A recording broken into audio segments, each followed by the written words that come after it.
जिस तरह से यह विधेयक गिरा, इसे राहुल गांधी और विपक्ष की ऐतिहासिक जीत इसलिए माना जाता है क्योंकि पिछले 12 साल से विपक्ष पूरी तरह से हाशिए पर नजर आ रहा था।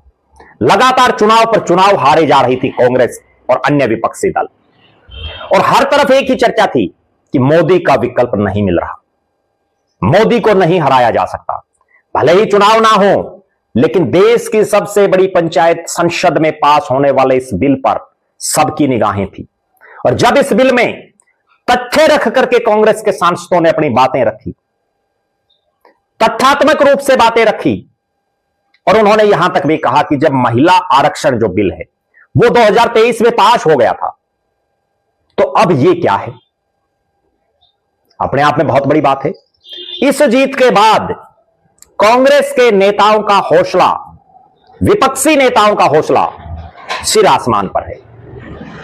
देश के प्रधानमंत्री नरेंद्र मोदी ने 18 अप्रैल को राष्ट्र के नाम भी अपना संबोधन दिया, लेकिन उनके संशोधन उनका जो संबोधन रहा, यह था तो राष्ट्र के नाम, लेकिन इसमें उन्होंने ज्यादातर विपक्षी पार्टियों को ही कोसने का काम किया।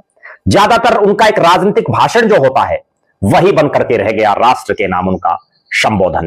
पूरा उनका जो भाषण रहा राष्ट्र के नाम, उसमें ज्यादातर उन्होंने वो बातें रखी जो राजनीतिक दल की रैली में जो वक्ता होते हैं वो रखते हैं। उन्होंने कांग्रेस हो, समाजवादी पार्टी हो, टीएमसी हो या डीएमके हो, उनको खूब लपेटा। देश की जनता भी अब समझने लगी कि वास्तविकता है क्या।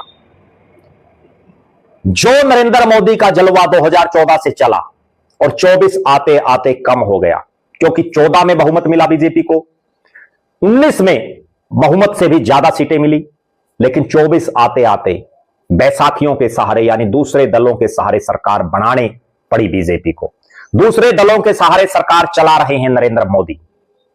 लेकिन 17 तारीख के दिन जो हुआ, उसके बाद कांग्रेसियों का हौसला तो ऊंचाइयों पर है, लेकिन भाजपाई कहीं ना कहीं उहापोह की स्थिति में है।